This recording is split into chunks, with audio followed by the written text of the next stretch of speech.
Donald Trump ने order जारी किया है, निकालो डार्क ईगल। ये डार्क ईगल क्या है? ये जो आपकी स्क्रीन पर आ रहा है, ये बेसिकली डार्क ईगल अमेरिका का लॉन्ग रेंज हाइपरसोनिक मिसाइल है जो मैक 5+ की स्पीड से जाता है। और ये बात आप ज़हन में रहे, ये बहुत ज्यादा फास्ट है, डिफिकल्ट होता है इसको किसी भी डिफेंस सिस्टम से रोकना, और तकरीबन आप समझ लें कि ये 2500 किलोमीटर की रेंज का है। अब जाहिर सी बात है, अमेरिका ने ये अटैक करना है अब ईरान पर, और हैरान कुन सूरत हाल ये है कि अमेरिका के पास सिर्फ ये 8 हाइपरसोनिक मिसाइल है। अब ये वो लेवल है, यानी अमेरिका ने ये रखे होते हैं जब सारे तकरीबन एटमी हमले से पहले सारे हरबे नाकाम हो जाए तो इसको इस्तेमाल किया जाता है। अब अमेरिका ने कहा है कि जी इस वक्त 8 मिसाइल उनके पास मौजूद हैं, और ये 8 के 8 अब आप निकाले, उसमें से चंद वो इस्तेमाल करने के लिए जा रहा है अब ईरान पर। आपको पता है कि इस वक्त इसको चाहिए था, यानी अमेरिका को इस वक्त मौजूदा सूरत हाल में हर सूरत एक विक्ट्री स्पीच आई थी। हुआ ये है कि ईरान के सुप्रीम लीडर ने तकरीबन एक सेमी विक्ट्री स्पीच कर दी है आज, और उन्होंने कह दिया जी ना तो हम एटमी प्रोग्राम पर समझौता करेंगे ना कुछ और होगा।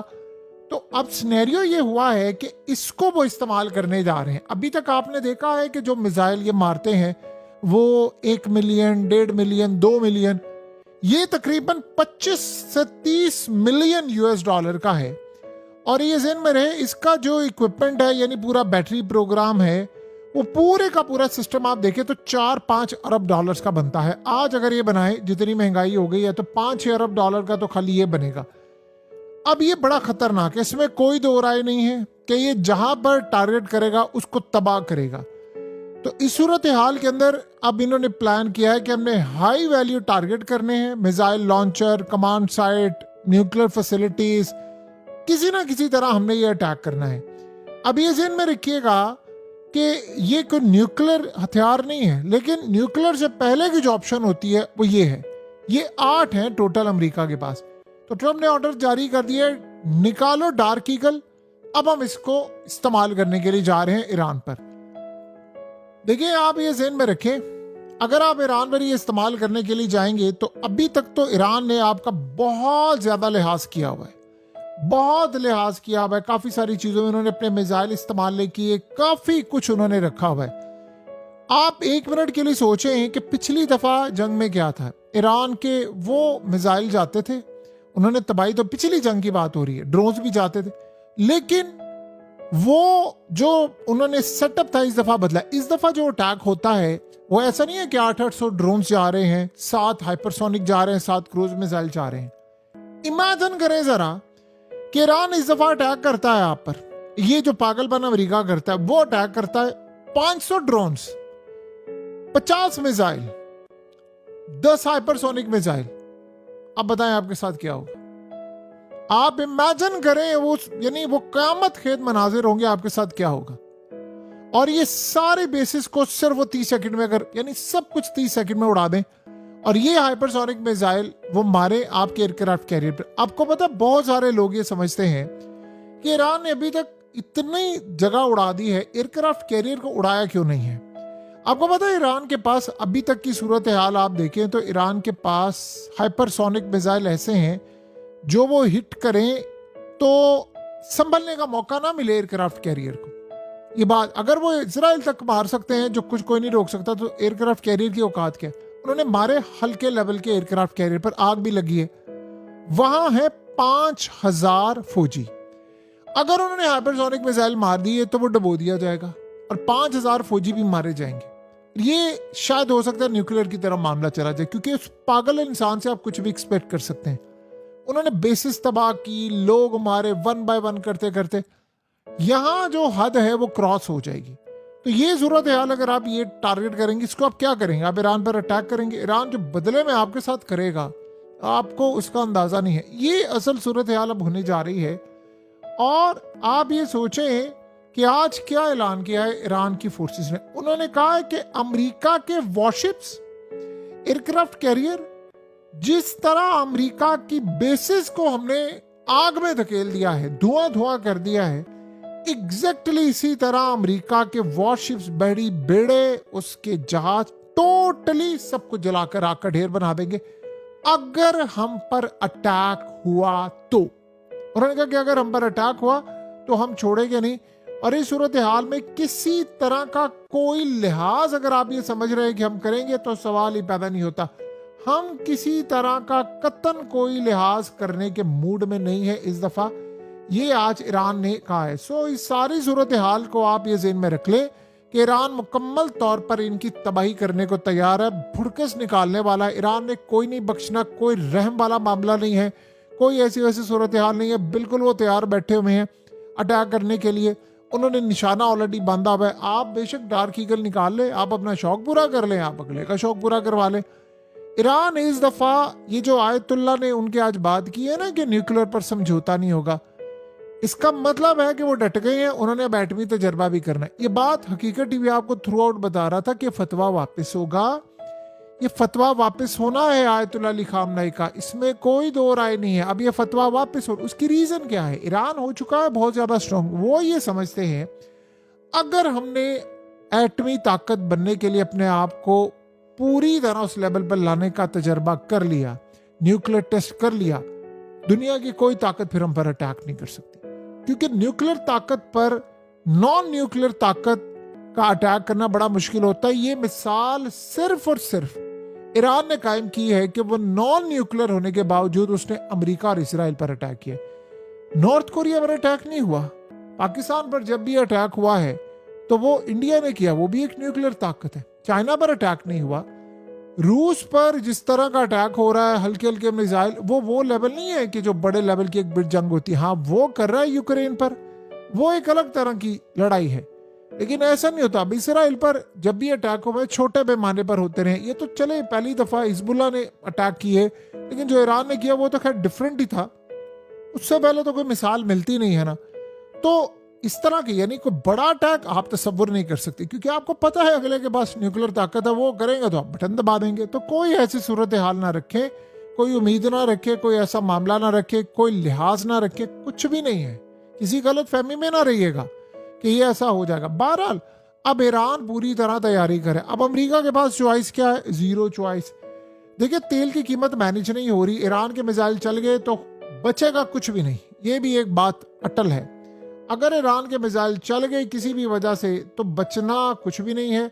और इस वक्त तेल की हालत ये हो चुकी है, यानी आप ये सोचें कि ट्रंप ये सोच रहा है कि जी मैं अटैक करूंगा और फिर मैं ईरान को टेबल पर लेकर आऊंगा मुज़ाकरात के लिए। यानी अभी तक आप किसी सड़क पर चलते हुए किसी शख्स को पकड़ ले, उससे पूछें कि आप ईरान को धमकाएंगे तो धमक जाएगा, वो कहेगा नहीं, अभी तक हुआ नहीं है ना, वो मुज़ाकरात में बैठते। तो ट्रंप ये कैसे काम करने जा रहा है कि जी मैं ईरान पर अटैक करूंगा और यूरेनियम के लिए या फलाने के लिए। हालांकि कल पुतिन ने इस बंदे को कॉल करके इसकी अकल ठिकाने लगाई है कि अगर एक भी अटैक हुआ ना तो ये डिजास्टर हो जाएगा तुम्हारे लिए। और फिर वही सोच रहा है कि नहीं मैं अटैक करूंगा तो ईरान टेबल पर आ जाएगा। पहली बात यह है कि भाई तूने उसको टेबल पर लाना क्यों है?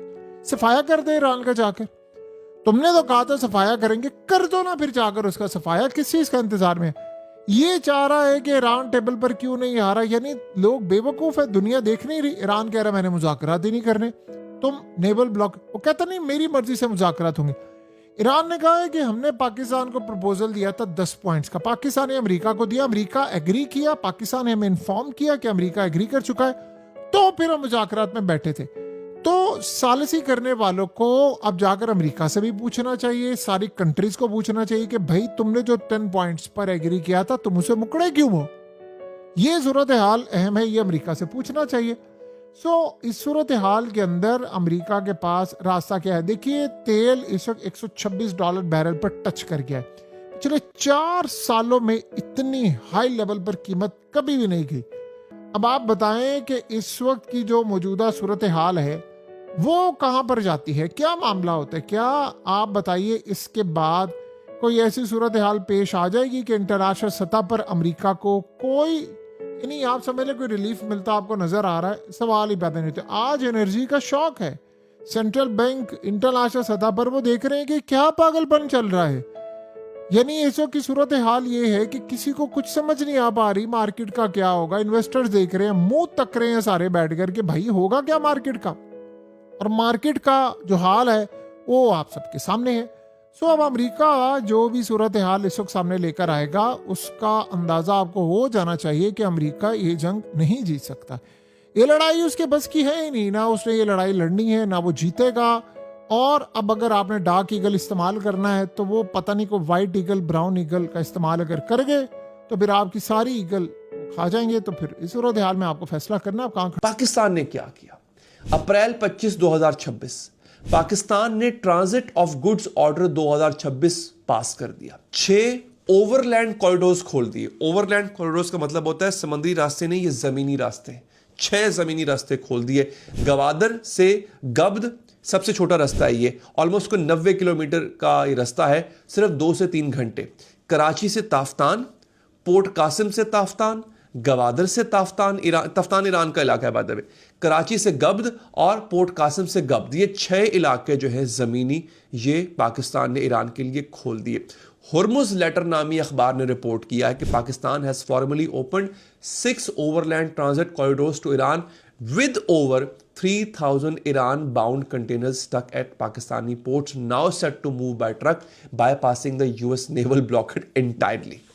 अब अमेरिका को ब्लॉकेड लगाते वक्त ये समझ नहीं आई कि पाकिस्तान से सरहद मिलती है ईरान की, और पाकिस्तान जो है वो सबसे खूबसूरत तरीन जगह है अगर आपने कुछ भी दुनिया के किसी भी हिस्से में पहुंचाना है। पाकिस्तान का समुद्री रास्ता, पाकिस्तान का ज़मीनी रास्ता, और ये जो 6 रास्ते पाकिस्तान ने ओवरलैंड कॉरिडोर्स खोले हैं जिनसे 3,000 कंटेनर पाकिस्तानी जो है पोर्ट से वो ईरान में जाएंगे और ईरान से आएंगे और वो ब्लॉकेड को बाईपास कर देंगे, तो ब्लॉकेड की क्या अहमियत रह जाती है।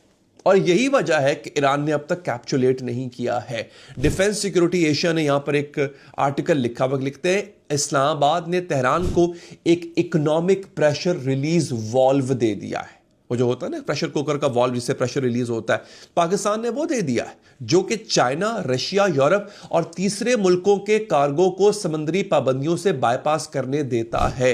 यानी फायदा सिर्फ ईरान का नहीं हुआ, रूस बरास्ता ईरान, चाइना, यूरोप जो है वो उसको भी एक लाइफलाइन मिल गई है। तो पाकिस्तान इस वक्त उस पोजीशन पे बैठ गया है कि जहां पूरी दुनिया चौक है और पाकिस्तान रास्ता दे रहा है। और आप जान के हैरान होंगे कि पाकिस्तान को कोई कुछ कहने वाला भी नहीं है। क्या ये बात अमेरिका को पता नहीं होगी? ऑब्वियसली पता होगी। अमेरिका ने अभी तक पाकिस्तान को ना मना किया ना पाकिस्तान पे तनकीद की, क्योंकि पाकिस्तान उस पोजीशन में आके खड़ा हो गया है कि कोई कुछ कह नहीं सकता पाकिस्तान को। और यहां पर गवादर का रोल बहुत इंपॉर्टेंट है, और यही लिखा है इस आर्टिकल में, the most consequential feature is the formal designation of Gwadar port as a commercial transit hub for Iran bound third country cargo.